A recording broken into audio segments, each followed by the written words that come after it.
Welcome, teacher friend. I'm Lori. And I'm Melissa. We are two literacy educators in Baltimore. We want the best for all kids, and we know you do too. Our district recently adopted a new literacy curriculum, which meant a lot of change for everyone. Lori and I can't wait to keep learning about literacy with you today. Hi, everyone. Welcome to Melissa and Lori Love Literacy podcast. Today, we are talking with four amazing educators from Baltimore who are using improvement science, continuous improvement principles with the goal of improving literacy for their secondary students. Melissa, I know you're going to tell us all about what improvement science and continuous improvement means, and I have lots of questions. Well, I'm probably going to let our guests do more of that, but I will jump in. But I'll tell you who we have today. Please tell us who we have, because I don't want to know about any of it until we know who's here. So I'm super excited because I used to work with this group of teachers who are amazing from Baltimore. So we have some Baltimore middle school teachers. We have Tanisha, who is a seventh grade teacher now. I want to say sixth because she taught sixth grade last year. We have Emily, who is an eighth grade teacher, and Emery, who is a seventh and eighth grade teacher. So we have three teachers. And then we have Zach, who works in the district office, the literacy office. And they all work together in a fellowship. That is exactly what you said, Lori. They work doing some improvement science, continuous improvement work in this fellowship. And I worked with that fellowship for 2 years. So I'm really excited to hear what they've done since I'm not there anymore.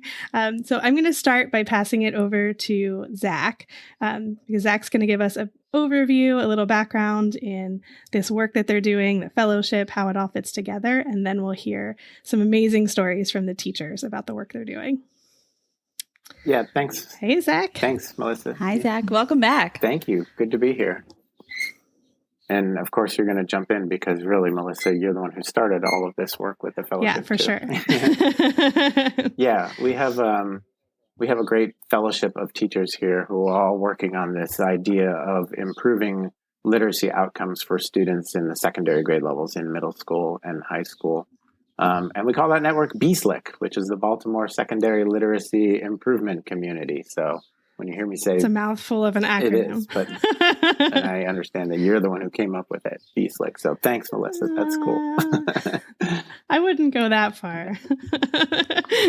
So BSLIC is a network of 25 middle and high schools here in Baltimore City. And again, our aim is to improve the literacy outcomes for our secondary students who may have gaps, who may have come into middle school and high school behind where we would want them to be in terms of reading and writing. And so part of what we do within BSLIC is that we have literacy coaches working at all of these different schools. And we have a whole program where they're there to support the teachers and help them learn and help them implement like the curriculum in a way that really benefits the students. But then we have this really other cool feature, which started back in January, or in 2019, 2020, the Teacher Fellowship. And so the Teacher Fellowship is really exciting because we wanted to be able to work directly with people who are working directly with the students and really get them in on the learning instead of working like just through school teams or just through the literacy coaches who are helping the teachers. And it's been great how much learning has been done and how much all of these teachers that you're going to hear from have accomplished because we're able to work directly with them and hear how things are going with their students. So the BSLIC Fellowship that we're going to be talking about here is focusing on fluency, specifically oral reading fluency. And what we've been doing is trying to help them with these procedures called continuous improvement or improvement science to really help them learn how the changes that they might make in their classroom are affecting their students positively or not really at all, or, oh, this isn't really working, we've got to change things up. And that's the lens through which we're working with all of the teacher fellows. And that's so helpful. I was just going to say what I love about the improvement science model is, usually what happens in most districts is someone at the district level decides like, hey, this is the thing that's going to work, that's going to make things better. And then they do PD for everybody. And then everyone goes and tries it, maybe does or doesn't work. If it doesn't work, we definitely just probably stop doing it. And that's usually how things play out. Sometimes it works, sometimes it doesn't, right? But we don't know. We just like leave it to the teachers. But this is really different in that it's the teachers finding like, okay, what is not working in my classroom and what can I do to make it better? And then trying it quickly and keeping data to see, should this be a thing I keep doing, not doing? Do I need to change it again, do it more?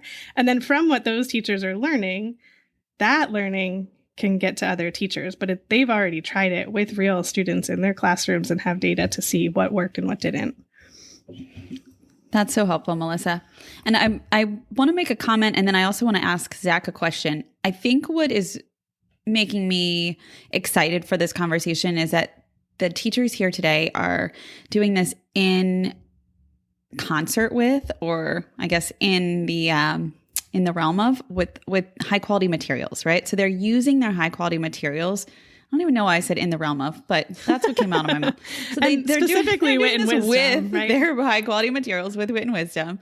And I think that is super exciting to hear how teachers are seeing like, well, okay, the materials say this, but how can I use the materials that I've been given to help my students in real time? And we're doing this improvement science, continuous improvement, to learn about what's working and what's not. And then that's going to help other teachers not just like buy in, but see what's working and pass the good word along. So the thing that I want to know though is, what is the difference between improvement science and continuous improvement? Because I feel like they sound very similar and are used interchangeably, but I've heard through the grapevine that they're not the same.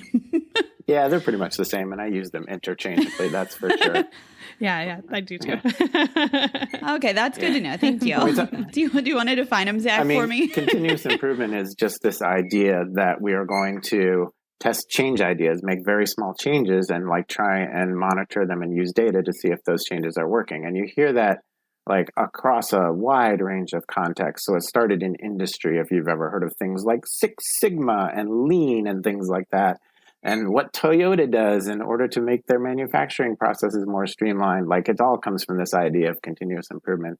And then there's like specific tools and procedures within that realm that we've learned from the Carnegie Foundation for the Advancement of Teaching, and they call that improvement science. But really, it's all the same thing. It's like, let's understand the context that we're working in, and by really analyzing the system, let's come up with some change ideas that we think we can use to address the root causes of problems that we're seeing.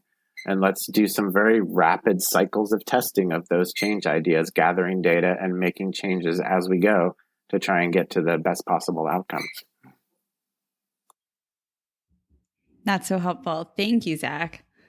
I feel like I can relate to this on so many levels, not just in education, but like as a parent. I'm like, all right, I tried that. That didn't work. I'll try something else tomorrow. Yeah. And just to add to what Melissa was saying, like learning from what's happening in teachers' classrooms instead of being directed from, the district office, like we know that teachers are trying things every single day in their classrooms. Yeah. And the question is, can we learn from what they're doing? And most of the time, like the information stays with them and they learn how to make their class better. Or they think it's getting better, but it's actually not. Or maybe in the best case scenario, it's getting better and they share it with a couple other teachers at their school. And so we're just trying to like put these processes in place through the fellowship where it's like all the learning that you're doing, we're going to make sure we have the data to support it. We're going to make sure you're going to talk to other teachers from other schools to spread that learning and to get ideas from each other. And then eventually say, okay, school district, like this is what we learned and let's share it with the rest of the school district. Yeah, I think that's the exciting part for me. It's really exciting. Laura, if you don't mind, I'd love to start talking to our teachers. Are you ready? I would love to start talking with our teachers too. They're patiently waiting. So I would love to start just by asking you all, what made you want to be a part of this fellowship? Like what was appealing? What were you seeing in your classrooms? What made this something that you wanted to be a part of it? Because you all are in your like third year of this work now. So it was definitely a commitment. So let's start with Emery.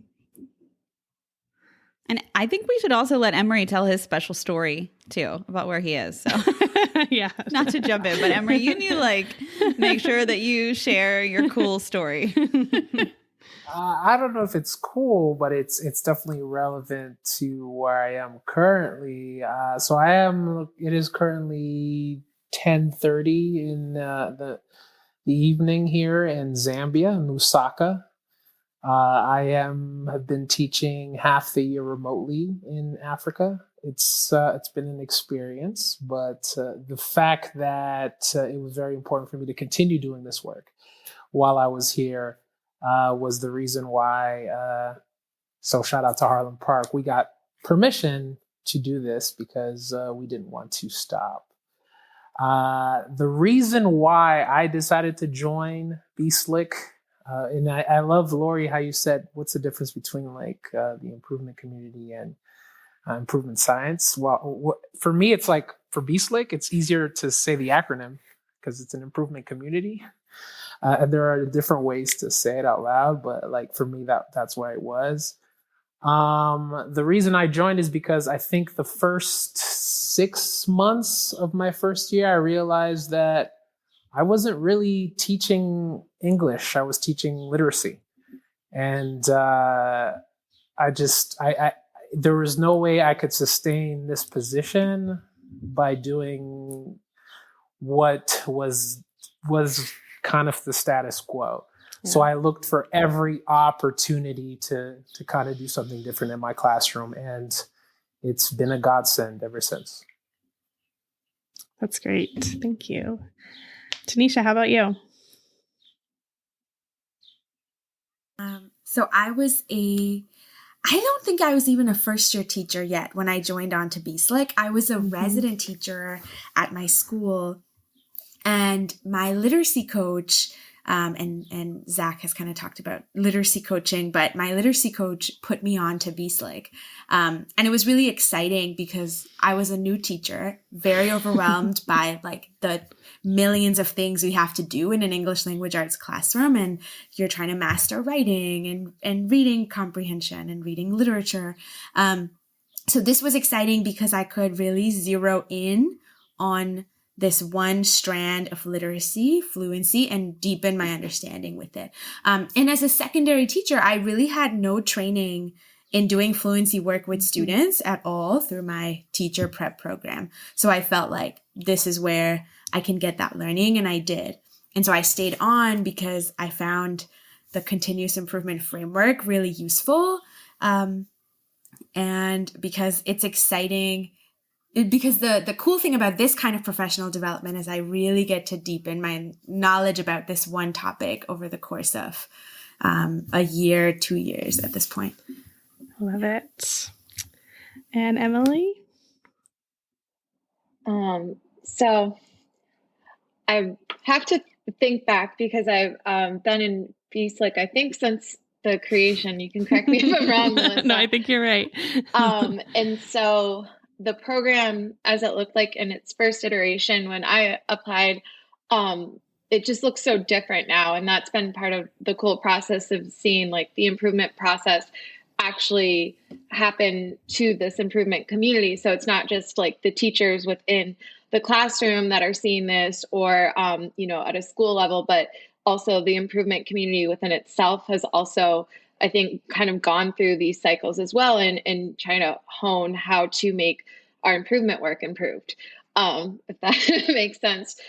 So, and when I joined, there weren't any kind of specific projects that we were working on yet. We were actually brainstorming in the process of like creating what these focuses would be. And I remember that the first improvement project I'd kind of brainstormed with the group of teachers that I was working with was around teacher efficacy and how to get teachers to feel more confident in their practice, and in turn helping their students feel more confident in themselves as well. And that project got started the year that we went into virtual in the spring, the first year of the pandemic. And then these other iterations of being able to focus specifically on fluency or writing came out of that first cohort. And so kind of seeing the improvement process work on Be Slick in general has been really cool because kind of funneling this lens into fluency has helped me understand the improvement process more, because I think when the net was super wide and we, had all of these different things that we were looking at, it almost made it too overwhelming. But now if I'm just thinking about, okay, how can I improve fluency within my students, and which students is improving fluency with going to have the most impact and be the most be the right fit for what those students need, has really helped me understand the improvement process, but also just the importance of fluency instruction, and how to be more impactful as a middle school teacher and someone that's trying to prepare students for high school as well. So it's been a cool process to kind of look back over what this has looked like, and being able to pull a lot of this off virtually and still have an impact was also really cool last year. But seeing all this work like happen in the classroom this year has also, I feel like every year has been a different learning experience, which is one of the reasons that I've really enjoyed continuing, because I don't feel like it's been the same at any time that I've done it. And that's also been unique to have a very like new and informative experience every time that you're doing something. That's super helpful. I know. I love that. Thanks, Emily. Did you all opt into this? Did you apply? Okay. Yeah. They're nodding their heads. Yes. All right. So I'm curious, like you applied for a reason, right? So what were you seeing in your students that made you want to apply for this opportunity? Does anybody want to go first? I hate to say raise your hand, but I know you're all on mute. Do you want to raise your hand? Who wants Y'all to go can just first? jump in. Emery, you want to go? Tanisha wants to go first. Go ahead, Tanisha. Oh. Sorry, Emery. She raised her hand first. I was prepared. Listen, it's 10:30 for Emery, all right? He's like exhausted right now. Right. Well, my obvious answer is just disfluent reading. As I said, I had been a resident teacher, and then schools closed in March, and we shifted virtually. But my takeaway in those first few months of teaching in Baltimore City was just seeing a lot of students in the 7th grade reading disfluently, not reading with automaticity. And it felt like we were all kind of figuring out, what do we do when this is so many students in secondary school struggling with the grade level text? And so that's part of why fluency was really appealing, because I knew at least the teacher prep program taught me at least that it was an essential branch of reading automatically. Yeah. And to jump with exactly what Tanisha said, it was just kind of assessing my students orally and realizing how much, I mean, you when you start working in Baltimore City, you kind of already hear you go through NTISC, which is the New Teacher Institute, which is where I met Emily for the first time. And you kind of get this big picture of what some of the skill gaps that are here in Baltimore City, and not just because, I mean, obviously the story of the city itself has there's so much trauma to unpack when it comes to why this exists.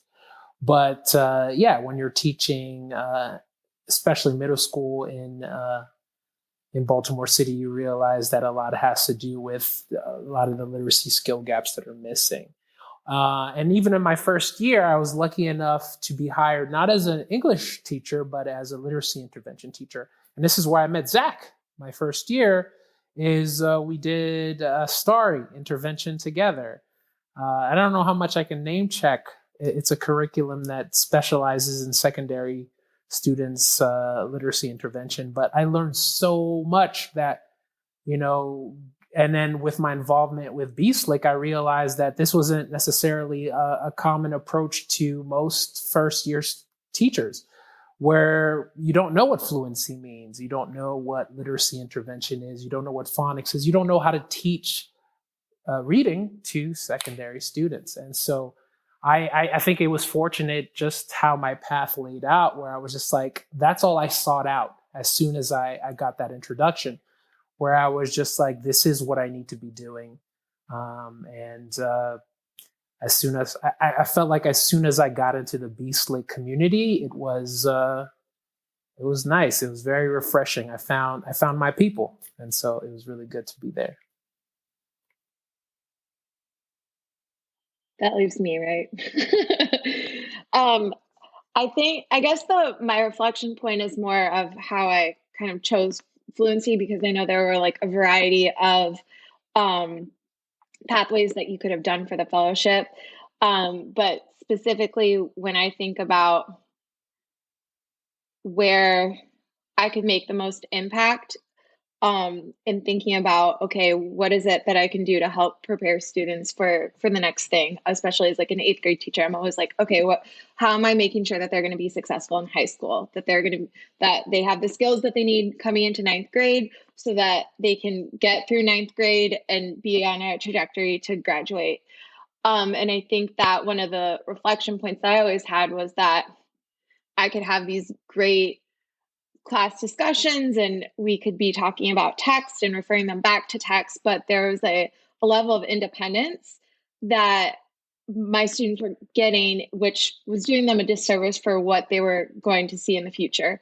And so I thought improving fluency would directly impact students becoming more independent, because they would have more confidence in their reading, and that they feel like when they see a complex text, they can they have the skills that they need to tackle it and make meaning from that. And so I think that was one of my main goals in kind of diving into this fluency thing, was just how do I build more independent readers at a middle school level, so that when they get to 9th grade, they're not shocked by a text, or they're disengaged because something seems too complicated. And so that's really kind of at the basis of why I thought fluency would be a good fit for how to push my practice. Yeah, I'm going to jump in a little bit and give like the history of BSlick for everybody that goes along with what you just said, Emily, because I want people to know, like I think some of you mentioned already, but we didn't start with fluency, right? That was not the starting point, but it is where a lot of the focus is now. So how did we get there? I'll give a little bit, but then you all jump in if I miss anything or you want to add.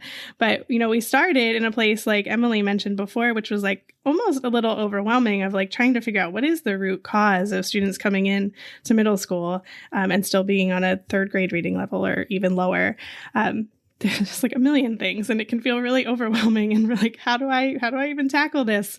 But going through all of those and just like throwing them out there, and then really starting to, we talked to different experts and started to think like, what will make the most impact for students? Like what and what do teachers have the most control over? Like, what can I actually do in my classroom and see results quickly? And that's where fluency sort of became the one. We talked a lot to David Lieben about it. And, he was the one that says, like, you can make some pretty quick gains with fluency that really do have lasting impacts for students, like Emily just mentioned. And that's kind of how we ended up. There are still some other fellows working on writing, correct, Zach? But then we do have the fluency focus. Did I miss anything? I think it's interesting how that sort of all came together to focus on fluency. The work that the fellows were doing here in the first year of the fellowship, and plus things like what Emery was talking about, where it's like, oh, here's this really cool reading intervention specifically for secondary students, and we don't know what to do for secondary students, but here's people who are finding it out. And the research of David and Meredith Lieben, and like all came together to point to, hey, fluency would be a great thing to work on. And we had a really good starting point in Wit and Wisdom with fluency, right? But you all saw that it wasn't perfect. That's what I was just going to add in, that like there were elements of the curriculum, and I think it's scaffolded through 6th, 7th, and 8th grade, that there are different opportunities for fluency practice. But if I'm an early career teacher, or I'm worried about pacing, or I have like other priorities that, whether that's like at a school level or district level, are given to me, those are the kind of things that people have to make instructional choices about. Like, do I spend time setting up routines and procedures around fluency homework, or, how am I making sure that all students are practicing fluency at home? Or do I need to make decisions that are going to impact things that are happening in the classroom to make sure that practice is happening? So it's like, there were a lot of high quality materials there, But thinking about how that actually played out instructionally, and even as someone who I don't know, I guess I'd been teaching wit and wisdom for 3 or 4 years at that point, still hadn't figured out the best approach to how, like, to still incorporate something that was in the curriculum, but not necessarily at the forefront of my mind. Can I just add to frame for those listening, and Emily, please, jump in and clarify as needed, that the fluency passages in wit and wisdom in middle school are sometimes given for homework. So students have to do them at home. And that, what I'm hearing you say, is that posed some challenges for middle school students. And I don't think you're the first teacher or teachers to have that concern that middle school students are not necessarily doing the homework that is given to them. I've heard that. Lori. No way. They all do their homework. My fourth grader does her homework every night. But there was it's an assumption that there was like a fluent reader at home that you were reading with. And so it was also, there were some equity issues there and some other things that, and it's an intent, great idea. The passages are high quality passages. They're definitely passages that are worth being read multiple times. But assuming that, you have a family structure that would support the way that those are supposed to be done is making an assumption about our students. And that was always something that I, just didn't sit right with the way that it was like expected to be rolled out as well. Yeah. So you all took it and made it workable for your classrooms, for your schools, for your students, most importantly. Can you share a little bit about like what you're doing? Yeah, and what I'm really interested, even now, listening to the podcast and listening to Zach and Melissa speak in some of the origins, like the origin story of Beastlick. I didn't realize that it didn't start with like this teacher improvement fellowship. Like I didn't realize that was not from day one. You missed all the messy parts, Emery. Right. Eventually, like somebody in that think tank was like, we're going to place teachers at the center of learning and improvement and elevating their practical expertise to improve like problems. And I didn't realize that's how it started. And so when I think about the journey Beastlick had, even learning about it, I guess we can talk about Carnegie soon enough, but like even learning about how that journey started. And so when I'm thinking about our journey, like Tanisha and Emily's, our journey as being teacher fellows, like it all started maybe with like one question. And like, how do we improve a certain thing that like, this is our outcome, this is our goal.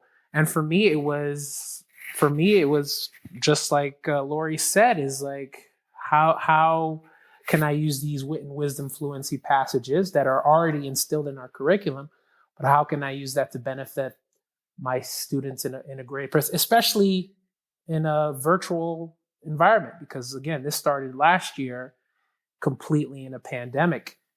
And for me, it started with how am I going to get my students to read out loud online to me virtually? Like that was the first question.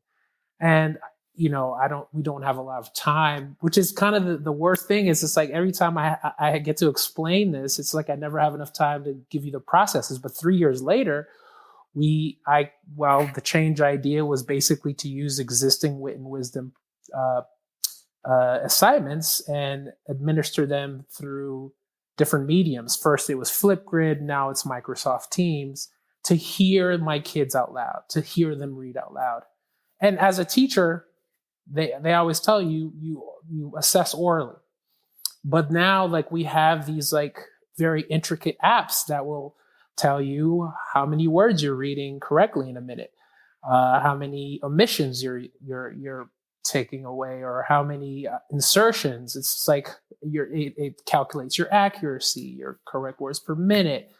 The only thing that it doesn't calculate, which Melissa provided me at the time, was a fluency rubric to judge or to give you a good, accurate score of how you're your fluent reading is, your volume and your expression, kind of that oratory sense. And so that was basically my change idea, and using that data to have conferences with my students, maybe twice a month, and then being able to show them and share that data with them, and then track that individually over the course of these cycles.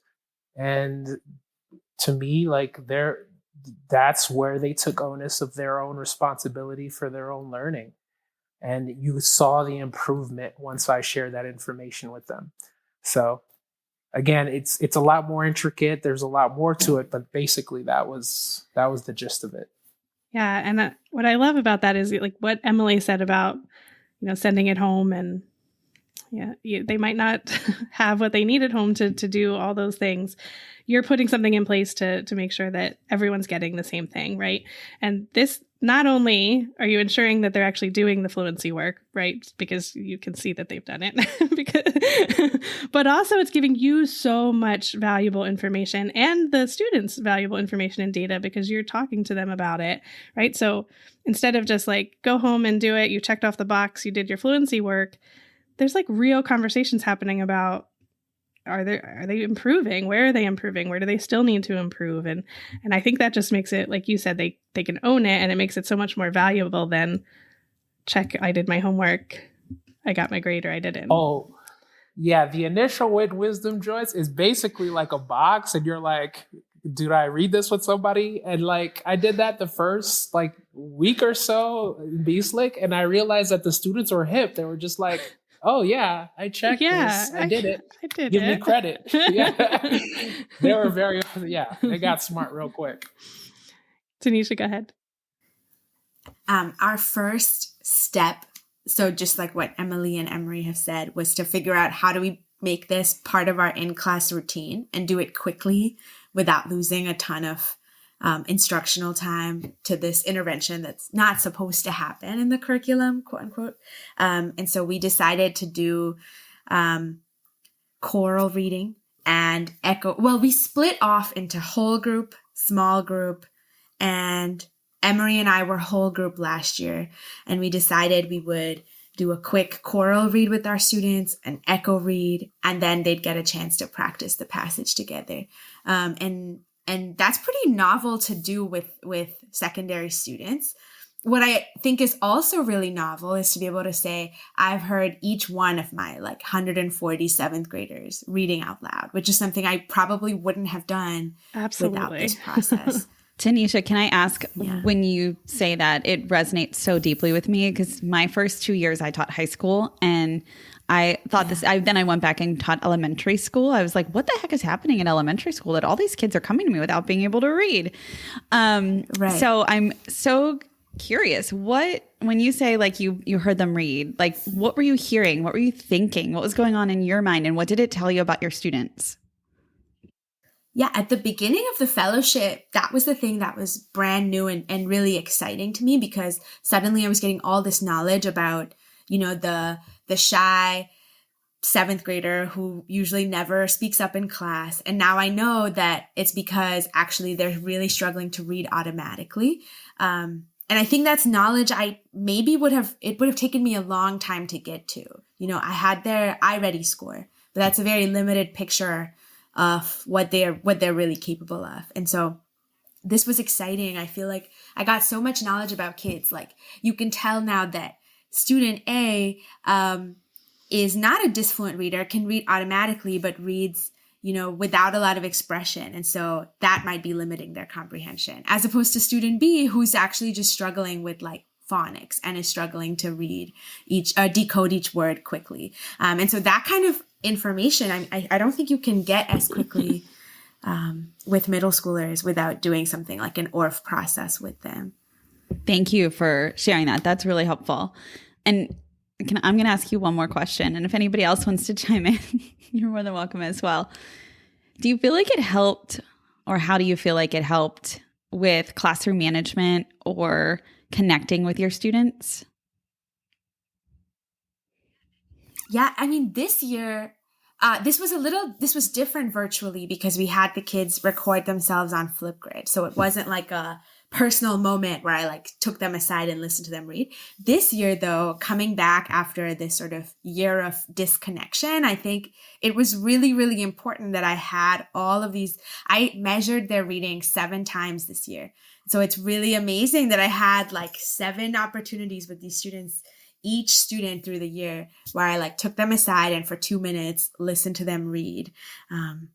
I think it meant a lot. And I feel like I could diagnose issues much earlier on, where suddenly I know why this student might act out in class. And it's because I know from my September ORF that they're struggling with this component of reading.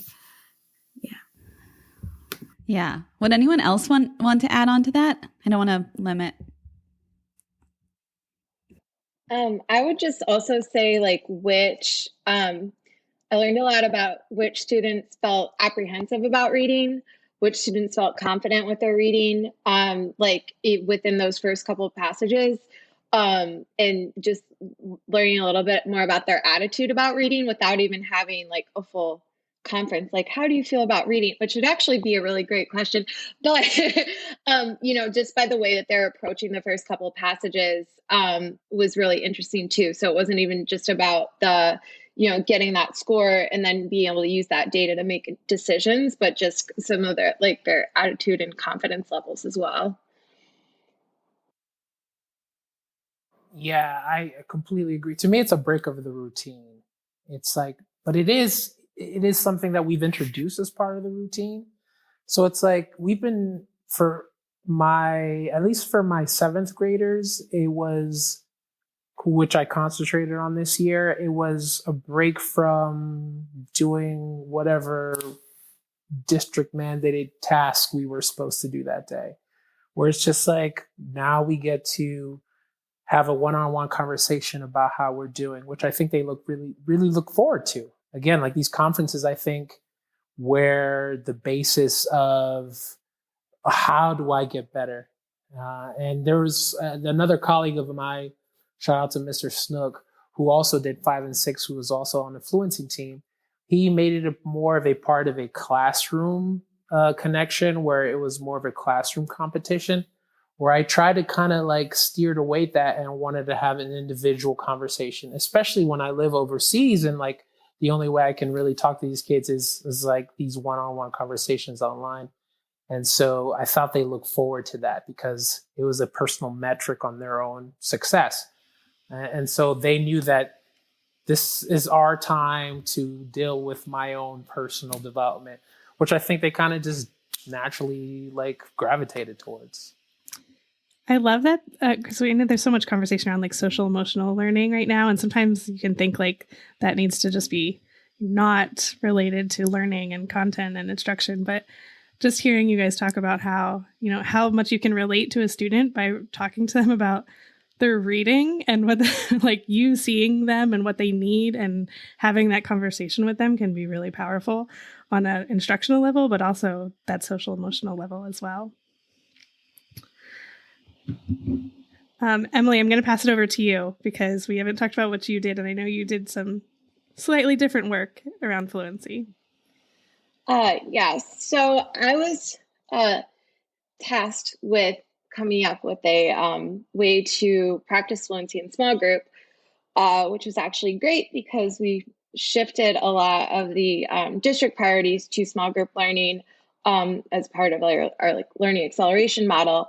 But traditionally, small group wasn't something that was really emphasized in middle school. I've been teaching in 6th, 7th, and 8th grade for 10 plus years. And so that was something that I was even like, I know how to do a writing conference. I know, these specific contexts in which I can create small group opportunities, but hadn't done anything with fluency before. And so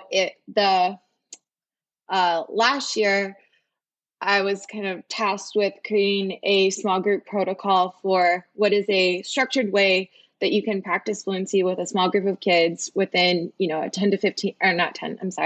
15 to 20 minute time frame. And so really looking at what some of the best practices for fluency, Tanisha mentioned doing choral reading, echo reading, and taking some of those processes and then taking that wit and wisdom fluency passage, which was easily accessible and also a high impact material, and taking that fluency passage and using that for small group instruction. So I created a protocol that I used just with 5 kids that I pulled during virtual instruction. And then they kind of graduated out of needing the fluency practice they're getting from that first protocol. And so I was like, well, they've kind of graduated. So now they need a fluency. I called it Fluency 2.0. We have a different name for it now, but we have a Fluency 2.0 protocol, which concentrated more on, okay, now we're reading fluently. How are we making explicit connections to comprehension through that? Which I also used another resource from Wit and Wisdom, the question sets, which already have another high impact passage with comprehension questions that are all standards aligned. And so the protocols grew from having, okay, I have one protocol for students that are reading a little bit below that 50th percentile. And then once they're reading above that, okay, how are we still pushing these students and not kind of keeping them within the same place? So then this last year, we created 3 protocols so that now, based on students, we take 2 data points that we have for students, and the iReady diagnostic, which gives students a specific scale score based on their reading comprehension, and then also their ORF score, their oral reading fluency score, their correct words per minute. And based on those 2 scores, make a decision about which small group protocol would be most appropriate for that student's needs. And then have been using those based on student levels and trying to regroup students as we get data, and continue to kind of push students in growing their fluency and their comprehension in conjunction with that. Emily, what is the difference between the 3 groups? Like, what happens in the 3 groups?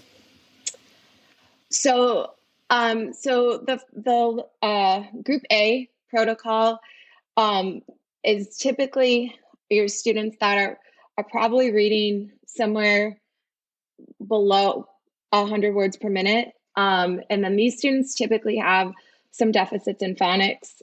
They might be the kids that are just reading really slow, and you can tell that they're not making a whole lot of meaning from the passage because of their rate.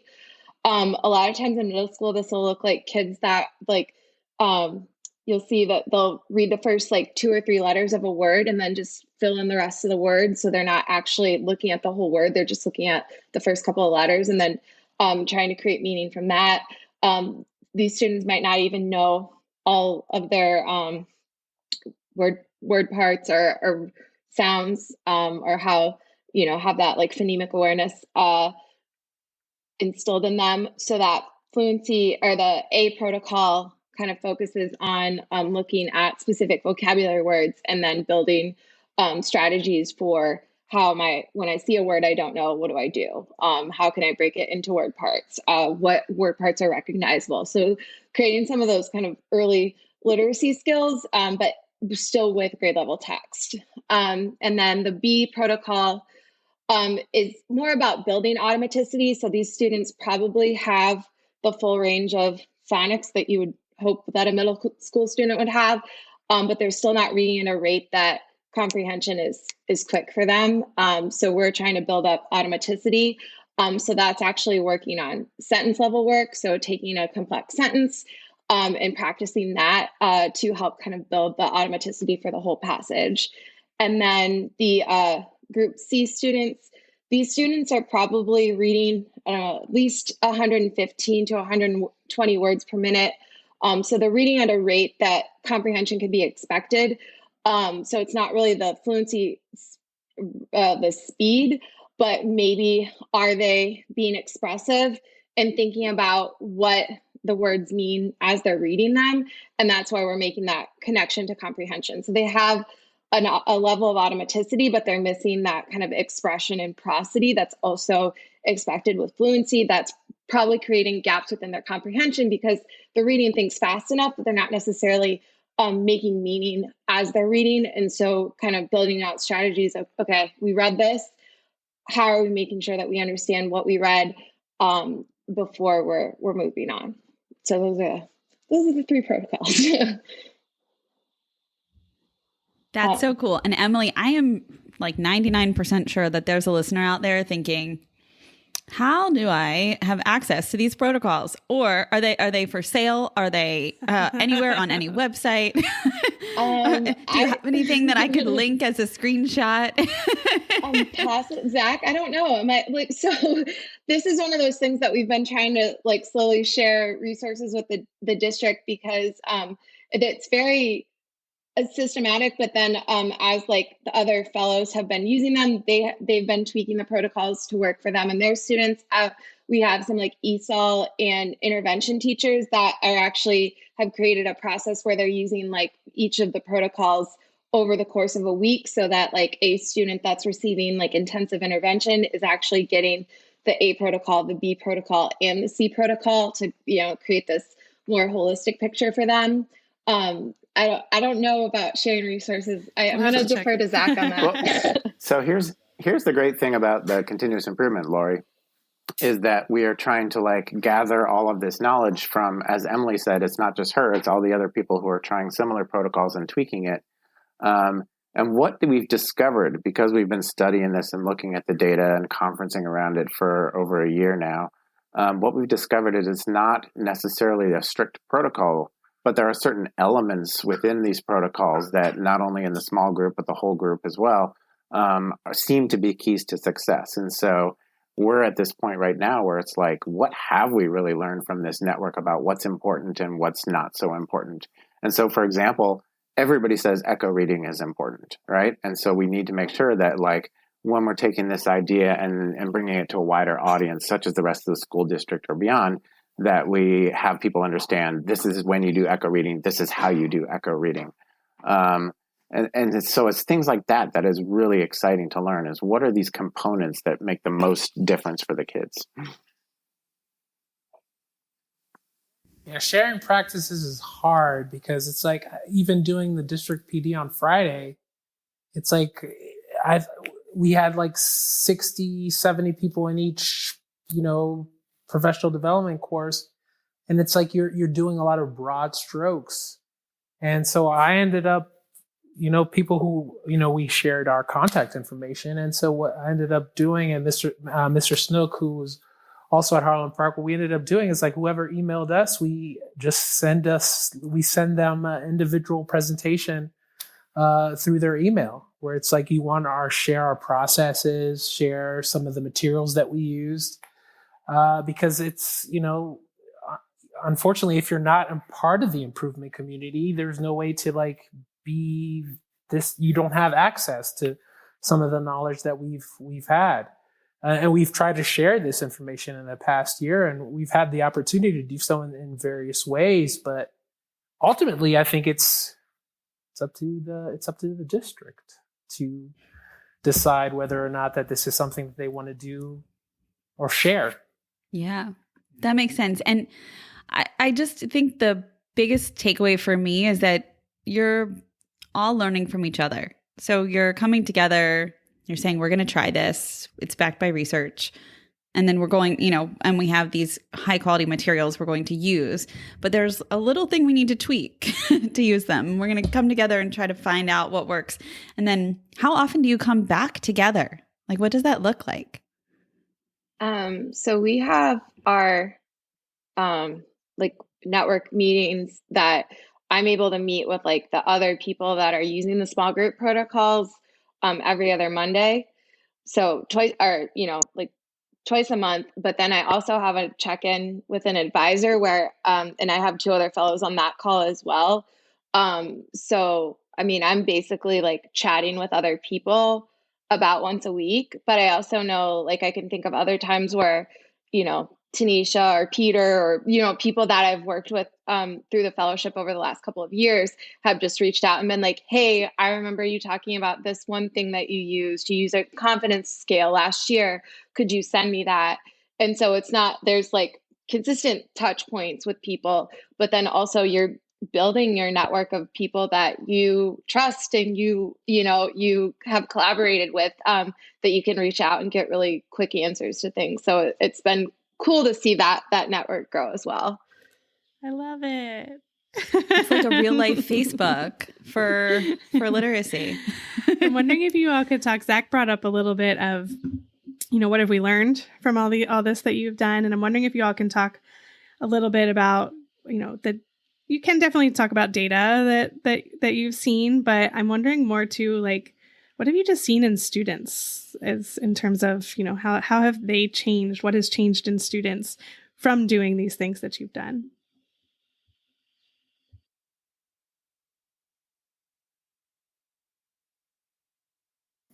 At least, I mean, for me, everything is brand new. But I feel like I'm learning that students love performance. And I was thinking about this because we just heard Tim Rosinski talk to us about performance and the value of it, because it's just authentic in itself. And students immediately recognize the value in that. So I think part of it is, it's just exciting to do something with students that they see the value in. It's not something I have to convince them the importance of. And I feel that way about Fluency and the whole performance aspect of it. It's just fun for students, and it's exciting to be able to bring them that opportunity in class. Tanisha, how do you get them to perform? I'm curious what that looks like. I'm imagining like a karaoke microphone or something at the front of the room. Kind of. I mean, I don't know. Maybe it's just 7th grade, but I think they're really excited. At least some kids are really excited about being able to like master the passage. And right now we're the passage they just did was like Squealer speech in Animal Farm, which they found hilarious. And they were, super excited to deliver that to the class. So we really we practice it a bunch of times, and then a ton of kids are excited to perform it for everybody else. Yeah. Oh, Tanisha, man, you hit it on the nail. Because it takes me back to Carnegie and Chris Emden's speech, where it was just like, teaching is a performance art. And then your kids are works of art, right? And it's like, it's being able to recognize that in us and recognize that in our students. And I always go back to that keynote speech, because it's like, this is what I love about teaching, right? And this is what I love about instilling that into the kids. It's like for me, it's like these anonymous readings is only because it's anonymous, right? It's like we deal in a population they're middle schoolers or 12 to 15-year-old. They're very, very self-aware about what you're realizing what yourself looks like to the rest of the world. And you don't really want to share that with anybody except for somebody that you trust. And so when you allow them to just like, it just read something anonymously and then track your progress to know that you're getting better.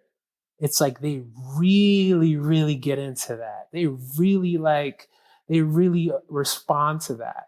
And I love what you said. It's because it's like you're a trusted like steward of that, right? And they go to you to say, hey, Miss D, like, how am I doing? And to hear that, right? Like when you hear that, and I have a video that I showed at Carnegie where I was just like, they see that and then they see the improvement, and you see that they see the improvement within themselves, within you. It's awesome. It's like, that's my favorite part. And it's such a better answer than like when they say, how am I doing? Like, I mean, kids ask that, right? Like I remember being a first year teacher and being like, good, you're doing great. You've turned all your work. What does that even mean? Okay. And so, now you can say, well, you're reading blah, blah, blah words per minute. And what do you think would be a great goal? Maybe, to master for in the next couple of weeks. Okay. And it's so much more exciting. Yeah. Well, imagine if you can hear yourself hear themselves read from the like January, and then in like March, you're like, oh my God, I'm so much better. I'm dope. I'm so dope. Yeah. And they're reading grade level text over and over, and the important parts of those texts that they need then to access some writing tasks and maybe some, deeper close reading tasks and things like that. So it's like some of Emily's students actually talked here. about that. Yeah, that was fun interviewing them. but yeah, because the passages are, these kind of high impact passages that you're rereading with students, especially in small group when you get to elevate more voices, because you're able to have that smaller discussion. Students say really insightful things in small group that might not necessarily share in whole group all the time. You can be like, oh, hey, Frida, can you remind me what we were talking about in small group? Or, can someone fluently read this sentence for us? Because this might have some great evidence for us for this task. But there's definitely a lot of high leverage engagement strategies that just come out of that. But that idea of this taking ownership in your growth, I feel like, and we're in the middle of doing iReady testing and MCAP testing and these very heavy tasks that I think a lot of times make kids feel like they're not growing and they're not doing, they're not meeting expectations or something. But having a kid be like, hey, at the beginning of the year, you were reading 88 words per minute when you were reading a grade level passage, and now you're reading 125 words per minute, and being able to say that you did that work, you grew there. I think just lightens the mood a little bit when you're sitting there talking about iReady or MCAP or whatever these other assessments are. So I just love it as there's so many good things that having these quick check-in. And the nice thing is, like, these, when we're assessing this, it's a minute. Like, we're not taking a 90-minute assessment. Like, it's literally a minute, and then, like, boom, like, let's look at your scores real quick. Awesome, that's great. Like, okay, next one, and I can conference with 10, 12 kids in a day and get that, puffing up their chest, feeling good, feeling confident, and have that in 2 minutes versus having someone feel really overwhelmed and defeated by taking some of these other assessments. So I think that's one of the things that, like, resonated with me as I'm, like, watching kids take iReady. I'm just like, okay, maybe we need a little, like, self-esteem boost right now. Yeah. And Emily, I remember your students in those interviews talking like they were able to say they felt more confident, and that they felt more confident in the conversations in your regular class because they've already read these passages. So they felt really good about it.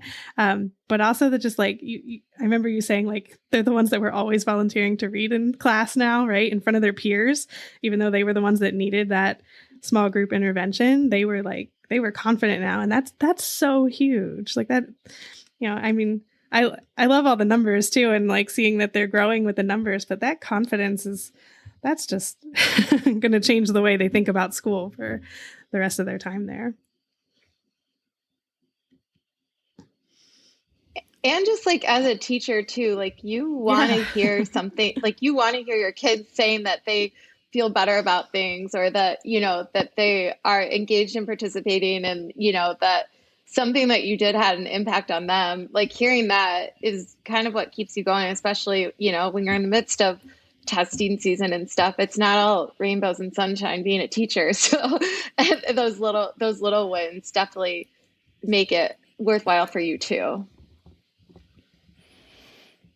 That's a good point. And I feel like we are going to have to come back together and record a second podcast, because we didn't get to, like, half of what we wanted to talk about. But before you all leave, I do want to quickly mention you did a Carnegie presentation in San Diego, which that's, like, badass. I just have to say that you are amazing. And I wanted to make sure that we bragged about that. Does anybody want to share, like, very quickly about that? Because I think it's so important to talk about that you all flew to San Diego, presented, rocked it, and lived to tell about it. Well, we're lucky to have such wonderful leaders in BSLIC who think that teachers are really important and want to bring our voices into these rooms. So I'm grateful to Amy and to Zach. And we got to go and we spoke about our process with Fluency Improvement. We spoke about how we came up with change ideas. We spoke about the ideas that we did come up with, and the process that we did. And we got to talk to a bunch of people from all over the country. And yeah, just a super rewarding experience. I'm so happy for you all. Yeah, I just have to shout out Zach, Amy, Natanya, Jared. I don't used know to who be there, else. I Emery. mean, Don't forget about me. it was. Just kidding. I know, Melissa. You started, so it was because of them, and we got a shout out from like 2 national speakers because I think we're doing good work, and it was really nice to be recognized for it, and it was nice. It was very nice. And yeah, I thought that the most interesting part was that I don't remember the actual numbers on this, but there are very few teacher presenters. And I remember people coming up afterwards and being like, how do we get, or how did you guys start teacher fellows?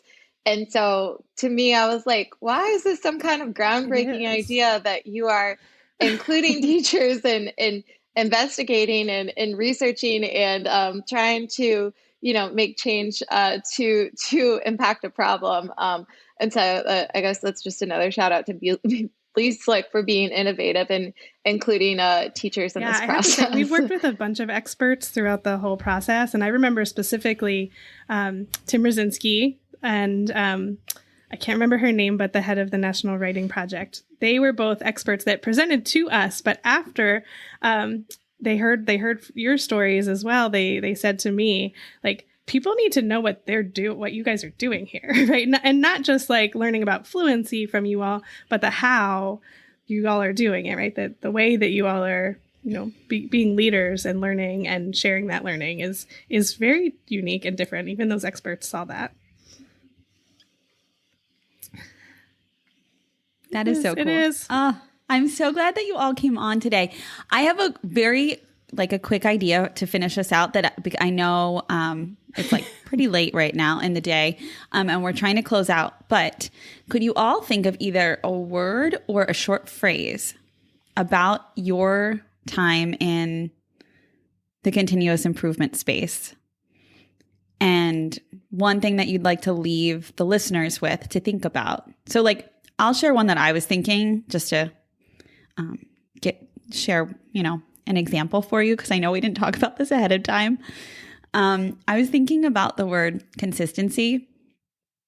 And I just think doing this consistently over time has made such an impact. And that's one thing that I'm taking away today. So I'm going to pass it to Tanisha. I was trying to do alphabetical order real fast, but Emily and Emery, I was like, I can't. Not quick enough in my brain. Raised her hand again. She raised her hand again. Reverse alphabetical order. You can go backwards. Yeah. Lori, I love that you said consistency, because the word that popped up in my head was discipline. And I've said this all year, but I just think the PDSA model is so helpful because you have this discipline structure to experiment with new things in your classroom, figure out if they work or not. And it's, incredibly valuable. So I will reiterate that an overwhelmed new teacher having consistency, discipline around the way you're experimenting in your classroom is essential. Yeah. And I think Emery's up if I did my backwards alphabetical order accurately. For me, it's accountability, always. My why has always been a student having someone holding them accountable. I feel like that's always been the reason why I've done this, is they just need an adult who's there to see the possibility of what could be with them. And so that's always been my why. And this work just reinforces that. I'm here every day to hold you accountable of how great you can be. And I realized that, to me, even before I started teaching, that's always something that I've always sought in mentors and teachers. And I realized that that's why I keep doing what I do. That's so great. Thank you. And I'm going to pass it to Emily. Bring us home. I think the word that's coming to mind for me the most is grace, which I kind of got sick of this word last year, but just the idea that we can take time and figure out a process and hone that process and figure out what are the best parts of this process, but also not that this has to be done the same way across the board, but we know these are the key lever points, and being able to have the time and the autonomy to figure that out and spend time and say that teaching is a very nuanced practice, that's kind of the thing that the fellowship has always meant to me, and the thing that I've appreciated the most about it, because it's not some kind of dictated mandate. You have to do this, buy this, follow this pacing guide, do this many times.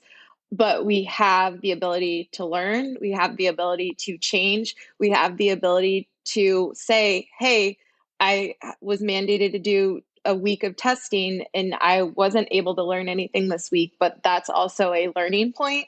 Like, just having that kind of autonomy. But also there are expectation source as well, because I think sometimes people think autonomy means like, oh, like I can do whatever I want. No, we still have things that we need to get done and expectations around what we're doing.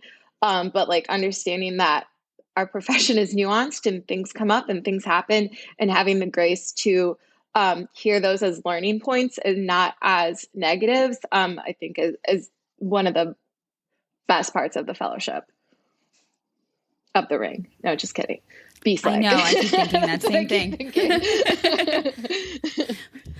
Well, I love that we're zooming in and we're hearing your, key takeaways and your thoughts. But Zach, I'm wondering if you could zoom us out and just give us a word or a phrase for continuous improvement in the big picture. Yeah, I think that you've been hearing it in different ways from everybody, but there's a phrase that we use in continuous improvement a lot. Melissa definitely knows this one.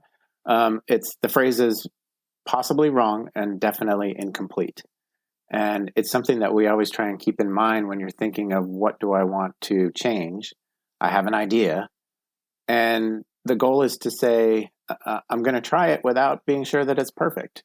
And we live in a world in education where like accountability is such an important thing, and compliance, and everybody trying to do it the same way. And I think it's freeing to have that mindset of, oh, it doesn't have to be perfect. Let me just try it out and see how it goes. And I love being involved in something that is freeing in that way, in that you are allowed to make mistakes as long as you are willing to learn from them.